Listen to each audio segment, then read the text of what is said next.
Hello friends. आज हम एक ऐसे मुद्दे पर बात करते हैं जिसकी उपेक्षा अब और नहीं की जानी चाहिए। आखिर हमारे छात्र आत्महत्या के लिए प्रेरित क्यों होते हैं? कहाँ हमारी कमी है? या तो परवरिश की कमी है या हमारी शिक्षा व्यवस्था में कमी है। कोई भी माता पिता अपने बेटे को बेटी को कितनी उम्मीदों के साथ एक बड़े महंगे कोचिंग संस्थान में भेजता है, और यदि वहाँ से न्यूज आए कि उसने सुसाइड कर ली और कोई कारण समझ में ना आए, कितनी स्तब्ध करने वाली घटना है। हालांकि ऐसी घटना पहले भी बहुत हो चुकी हैं, तो आजकल लोगों की ये घटनाएं संवेदनशीलता नहीं जगाती हैं। सिर्फ जिनके घर या आसपास मित्र रिश्तेदार सिर्फ वही शोक मना के रह जाते हैं। बड़े बड़े स्कूल कॉलेज के बच्चे इस तरफ कदम उठा रहे हैं अपने, लेकिन ज़्यादा ये चर्चा का विषय नहीं बनता है। देखना यह है कि क्या हमारी शिक्षा नीति में कमी है। नई शिक्षा नीति आ गई है लेकिन बदलाव तो कुछ नहीं हुआ है। मैंने अपना एक वीडियो बनाया, उसमें एक सेंटेंस कह दिया कि स्कूल तो शिक्षा के मंदिर हैं, बड़ा अनुकूल वातावरण रहता है, इसलिए छात्रों को जाना चाहिए। तो एक स्टूडेंट्स मुझसे पर्सनली मिला, उसने मुझे अपने स्कूल का कुछ ब्यौरा बताया, बोला क्या आप अब भी ऐसा वीडियो बना सकती हैं। मैं चुप थी कि जब जिस स्कूल में पढ़ाई नहीं हो रही है और आप कहेंगे कि वहाँ जाओ, इससे तो अच्छा हम घर पे पढ़ें या किसी कोचिंग में पढ़ें। तो सोचिए, जहाँ स्कूल में बच्चे को पढ़ाई नहीं मिल रही हो, वो जाना नहीं चाहता हो। आजकल नॉन गोइंग का कितना फैशन जैसा आ गया है। जिस स्टूडेंट्स को देखो, नहीं मैं तो कोचिंग ले रहा हूँ। फिर इस शिक्षा का क्या फ़ायदा? फिर इन स्कूल कॉलेजेस की ज़रूरत ही क्या है?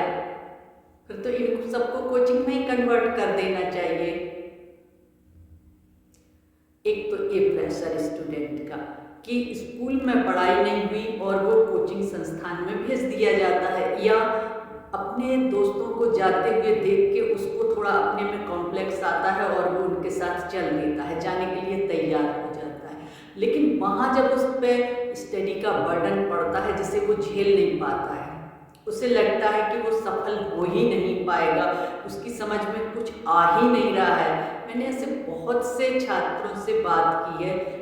मैं एक कोचिंग संस्थान में गई थी, तो वहाँ मुझे पता चला कि 50% आके पछता रहे थे। उन्हें लग रहा था कि उनकी फीस बर्बाद हो रही है, अब वो वापस भी नहीं जा सकते हैं और पढ़ाई समझ में भी नहीं आ रही है। कारण क्योंकि वो अपने स्कूल में औसत चल रहे थे, उन्होंने कभी अच्छे से पढ़ाई की ही नहीं।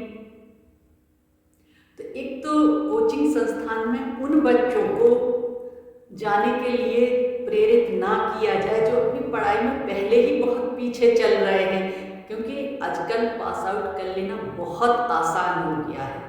एक ना पढ़ने वाला बच्चा भी, अब मुझे कहना नहीं चाहिए क्योंकि मैं भी एजुकेशन से जुड़ी हूँ, तो मुझे बात इसको यही स्टॉप देना चाहिए, क्योंकि क्या इसके तरफ क्या देखें आप, क्योंकि मैं जानती हूँ इस चीज़ को, गहराई से समझती हूँ और इन छात्रों का दर्द भी समझती हूँ।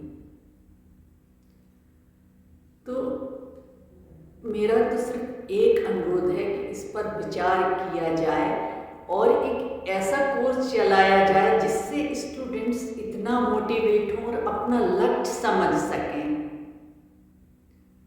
ना कि नैतिक शिक्षा की तरह कि बस किस स्कूल में पढ़ाई जाती है नैतिक शिक्षा।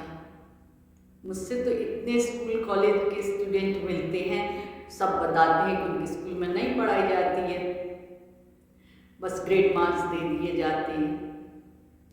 तो एक ऐसा कोर्स चलाना चाहिए। हमारे देश में इतना ज्ञान है और हम इस चीज़ को नहीं समझ रहे हैं, ना इसको अपने छात्रों तक पहुंचाने का प्रयास कर रहे हैं। बस वो अपने सब्जेक्ट में ही पड़े रहते हैं, उसी में पजल हो रहे हैं। क्या उन्हें ये नहीं बताना चाहिए कि आत्महत्या एक अपराध ही नहीं बल्कि एक बहुत बड़ा पाप है? अब पाप पुण्य की परिभाषा, पाप पुण्य शब्द ही समाज से निकल गए हैं, लेकिन यदि छात्र को मालूम होगा कि मरने से क्या समस्या का समाधान होता है, क्या आप हाथ हैं, शरीर हैं, आप पेट हैं, आप हार्ट हैं, ये सब आपके अंग हैं। यदि ये आपने इस शरीर को समाप्त भी कर दिया तो आपकी समस्या ज्यों के त्यों रहनी है और वो आपको झेलनी भी है। जिस समस्या से बच के आपने अपने आप को समाप्त करने का निर्णय लिया है, उससे आप बच नहीं पाएंगे। आपने क्या कर लिया, ये पंचतत्व का बना शरीर पंचतत्व में मिल गया, लेकिन अभी आप जिंदा हैं। आपका ये तो सोचिए कि मरने के बाद क्या हुआ। आपने क्या सोचा, शरीर भस्म हुआ और सारी समस्याएं स्वाहा? नहीं, अब समस्याओं की शुरुआत होती है। कभी सोचो तो कि आप हैं क्या? आप शरीर नहीं है, आप आत्मा। आप इस शरीर को जला सकते हैं, मिटा सकते हैं, लेकिन आप नहीं मिटेंगे। ना ही आपकी समस्याएं मिटने वाली हैं, वो आपके साथ रहेंगी। भगवान ने जो आपको पूरी आयु दी है, यदि आप इसको जी के नहीं जा रहे हैं तो ये आपको भटकते भटकते जीनी पड़ेगी। लेकिन जहाँ मृत्यु के बाद आत्माएं पहुँचती हैं, वहाँ आप नहीं पहुँच पाएंगे। और जो बीच का कष्ट है वो बहुत ज़्यादा है। उसका वर्णन हमारे शास्त्रों में है, थोड़ा बहुत मैं बता दूँ आपको कि आप घोर कष्ट झेलते हैं, आप भूख प्यास से तड़पते हैं और कोई आपकी समस्याएं समाप्त नहीं होती हैं। और जब आप अगला जन्म लेते हैं तो आप वहीं से वो समस्या आपकी शुरू हो जाती है। आप अपने आप को कैसे समाप्त कर रहे हो, इससे ही आपका जन्म प्रभावित होता है कि आप अगला जन्म कैसे लेंगे। तो आप क्या चाहते हैं कि अपनी इस एक जन्म तो आपने समस्याएं भुगती, तभी तो आपने मृत्यु का निर्णय लिया, तो क्या आप अगले जन्म में भी ये चाहते हैं? उसे भी चैन से अगले जन्म को नहीं बिताना चाहते हैं? कभी भी आत्महत्या के बारे में नहीं सोचना है, दूर दूर तक नहीं। क्या हुआ है, आप पढ़ नहीं पा रहे हैं, आपके नंबर कम आए हैं, आप फेल हो गए हैं, इससे जीवन समाप्त नहीं हो जाता, या इससे आप असफल नहीं हो गए। एक ना पढ़ने वाला छात्र भी सफल हो सकता है। अपने अंदर वो एक शक्ति जगाओ। हो सकता है कि ये फील्ड आपका नहीं हो, जिसमें लग रहा है आपको कि आप असफल हो रहे हैं, ये फील्ड ही आपका ना हो।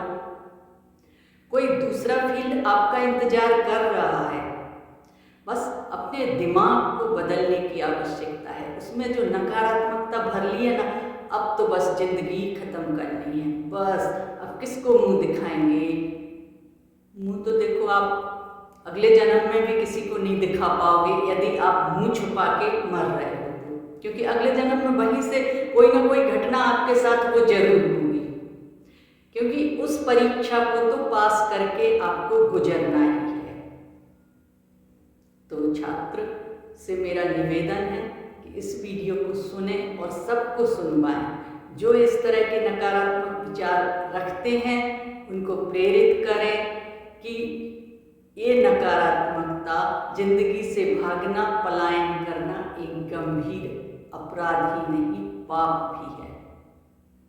हम अपने माता पिता को कष्ट देके क्या ये सोचते हैं कि ऊपर जाके हमें बहुत सुख मिलेगा, हम सब समस्याओं से मुक्त हो जाएंगे, वहाँ कोई आसमान में बैठा हमारा स्वागत कर रहा होगा?